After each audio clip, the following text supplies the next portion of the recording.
How's everyone doing? Today I have a Blu-ray update with 6 pickups, and if you've seen these movies, definitely let me know what you think of them. Trying to get that thumbnail face.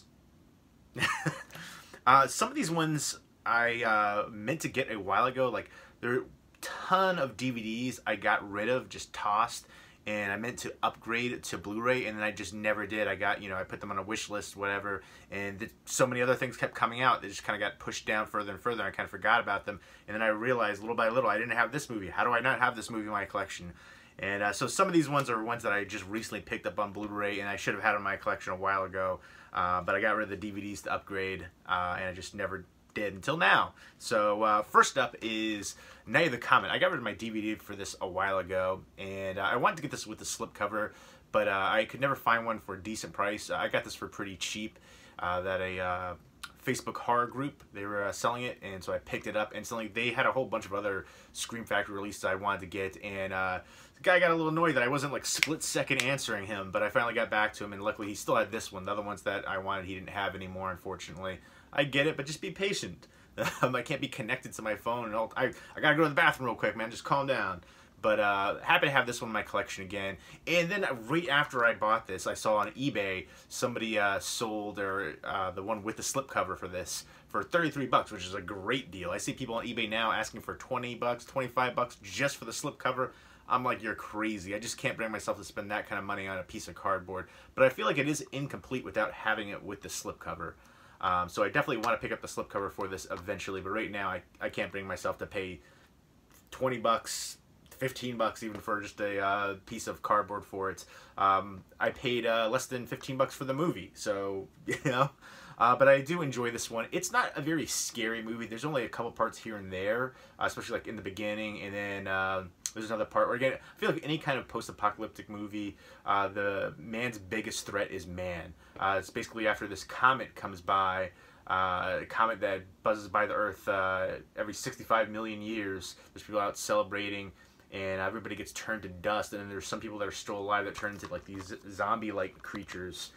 And there's basically only a few survivors left. There's these two sisters, and they think they're the only ones alive, and they meet this guy right here. As soon as I got this, I popped it in, and I was checking out some of the special features. And this guy, he was also in Eating Raoul. And then the Mary Warnov, I believe her name is. Yeah, she was also in Eating Raoul. She's been in a ton of stuff.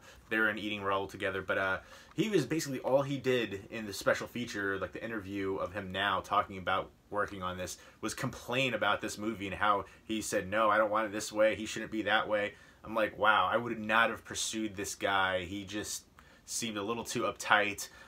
He was claiming that they pursued him like 3-4 times and kept turning down the role for this. And then finally he decided to take it. But I didn't really care for his interview. He seemed kind of a little jerky. But it was interesting to hear them talk too. I checked out the interviews with them too.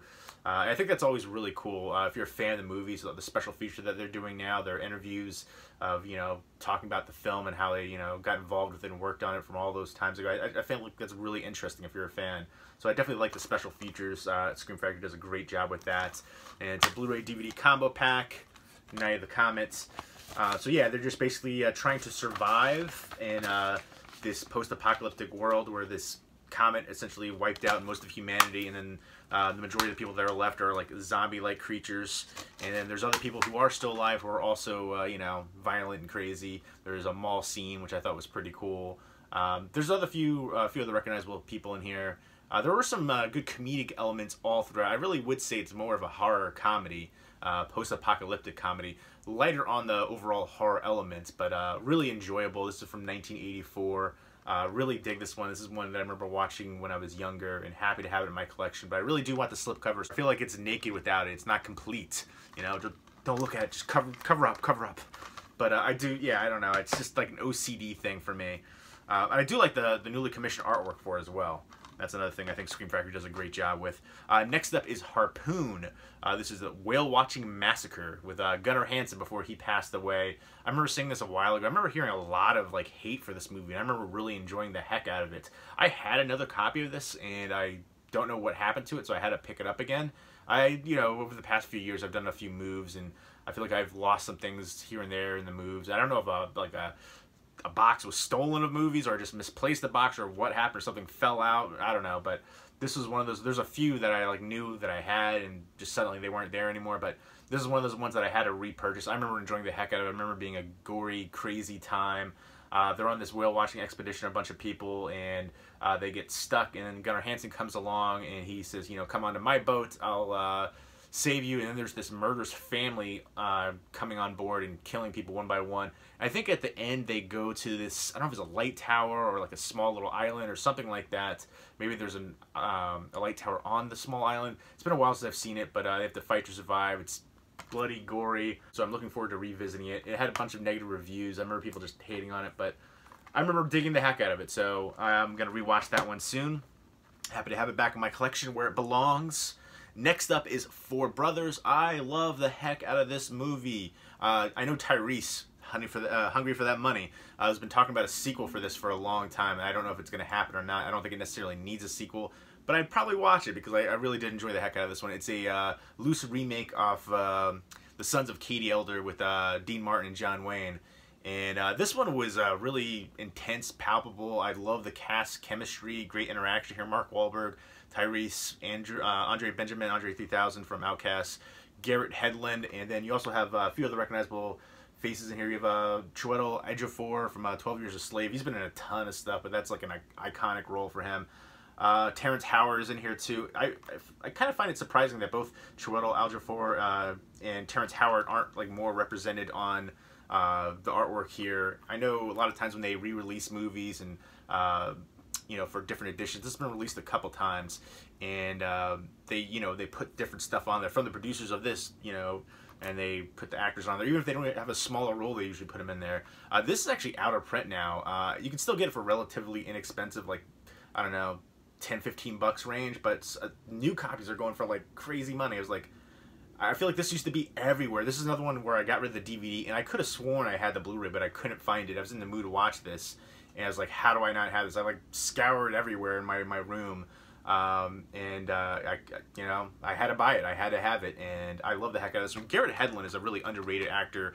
He was in Pan, Death Sentence, which I think is really underrated and needs a Blu-ray release here in the U.S. He was in Lullaby and Country Strong. He's a really good singer as well. Kind of has that country folk singing thing going on here, and he's really good. And he's been in a lot of movies, and I think he's kind of underrated, and especially here too. I think this was like the first thing I saw him in. I can't remember which came out. Death Sentence was a while ago too, but I really liked that one from James Wan. And but yeah, a really good one. Their mother, they're all like foster kids, and their foster mother is gunned down, and they go back and to the neighborhood, which is the hood, and they're trying to find out who killed them or who killed their mother, and they find out, you know, there's some corruption and there's some criminals involved, and they're basically taking them down and serving out justice. And this has some good special features here. This is directed by John Singleton. So really excited to. I was in the mood to watch this. So I was like, I can't believe I didn't have it. I know I had the DVD. I got rid of that to get the Blu-ray, and I could have sworn I had the Blu-ray for it, but now I do finally. And it's so interesting to see what movies are out of print now. Like Mean Girls is out of print and going for like 40-50 bucks, like actually selling for that. And that was released a couple times on Blu-ray too. Both releases, same thing with this, are out of print. So it's crazy. Next up are 3 comedy classics right here, modern comedy classics. Let me know what your all-time favorite comedy movie is and your favorite recent comedy movie. I'm really picky when it comes to comedy. I love stand-up comedy, but comedy movies, like a lot of the modern comedy, I feel like it's cringy. It's terrible for me. A lot of people love it, and I feel like they just curse a lot and they show nudity and like, oh, this will be funny. No, it's just cringy and just forced.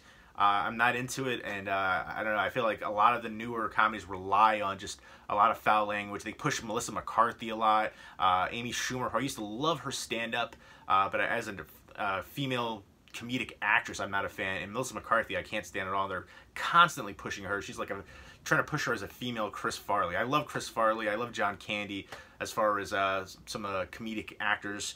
But yeah, let me know your favorite all-time comedy and favorite modern, like recent comedy movie. But these ones right here were all ones that I had on DVD that I got rid of and I meant to pick up on Blu-ray, and I just never did for whatever reason. And finally I had to pick them up, and I feel like you can't have a comedy movie collection and not have these classics in there, especially for modern comedy. These ones are amazing. So many quotable lines and memorable moments and scenes in here. Let me know what your favorite line and scene in all 3 of these movies are. Leave me some comments down below on all that goodness. From Mike Judge, creator of Rebuys and Butthead, and tons of great stuff. Is Office Space. This is the 20th anniversary edition. I particularly got this one because the cover is different and unique. It's the only one I've seen with this like yellow background. Blu-ray digital copy release for it. A bunch of special features. This is just, every time I see any of these actors, I just think of them in these roles, like Ron Livingston, even Jennifer Aniston, so many of them, Stephen Root, so many quotable, like, oh, it's just amazing to me. I love the heck out of it. Damn, it feels good to be a gangster. I love when they're smashing all the equipment out in the woods too. Just, I love it. Michael Bolton, like, just, I can go on and on about this movie. It is an all-time comedy classic for me, and I love it. Next up, Old School, which is another one that I can't believe I didn't have any of these in my collection for, I don't know, I had them on DVD. I've probably been a couple years, honestly, since I got rid of them. Maybe 2 years, I'd say. And that's too long not to have these, because these are ones that I feel like you can put in at any time and just enjoy the heck out of them. A ton of special features on here right there. Luke Wilson, Will Ferrell, Vince Vaughn. And yeah, I remember the scene where in the very beginning, I always kind of forgot about this, and I was talking to somebody recently about it, the scene where he finds his wife cheating in the beginning. I just think that's, what did he say? I'm here for the gangbang or something to that effect. It was hilarious. And so he moves out. I haven't seen it in so long, I kind of forgot about that. And this is from Todd Phillips. But yeah, just so hilarious. He, you know, moves back to like a college town and kind of starts this fraternity. And Wallowitz from Big Bang Theory is in here too, as one of the pledges from the fraternity. Will Ferrell, to me, this is like his best comedic role. I love it. Oh, when he's drunk and streaking, and Frank the Tank, it is great. I love the whole cast in here. Great cast chemistry as well. The whole supporting cast, just so many hilarious moments in here. Next up is Wedding Crashers 2. This is one where I feel like it's, you know, all these movies have seeped into pop culture. Was it Stage 5 Clinger, all that stuff? I'll find you. Like all these moments in here. Yeah, Christopher Walken, Rachel McAdams, Isla Fisher, just tons of people. Owen Wilson, Vince Vaughn, of course. And yeah, this one is just such a humorous. Will Ferrell's in here too towards the end, and I love the heck out of it. Bradley Cooper. This is just such a fun time. There's so many crazy scenes and moments in here. The one brother, that cracked me up too. But I am so happy to have this. They crash weddings and they get in over their heads. It's such a hilarious, fun comedy movie. Oh man, to me, classics right there. But there you go. Those are the 6 pickups. And I'm sorry for talking on and on and on. I kind of go on these side tangents a lot of times too, though. But yeah, again, I do want the slipcover for this, so if anybody has the slipcover and wants to do a trade, let me know. Or, yeah, I mean, let me know what was if you've seen these movies, which was your favorite. And let me know what your favorite Scream Factory release is and what you'd like to see Scream Factory release in the future. Scream Factory is a subdivision of Shout Factory. They're horror and cult line for Shout Factory. And let me know what your favorite all-time comedy movie is and recent comedy movie, favorite recent comedy. Leave me those comments down below, and I'm so happy to have these in my collection. These are all ones that I've seen, no blind buys here, all ones that I've had in my collection previously, and so happy to have them back in their proper home, where they deserve. Oh, I've missed you. Oh, give me a moment here. Don't look, guys. Don't look. Oh, yeah, you take that. You take that. I'm sorry, too much.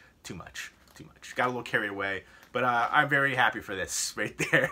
So again, leave me those comments down below. Hope everyone's doing well. Take care. Forgive all my goofiness.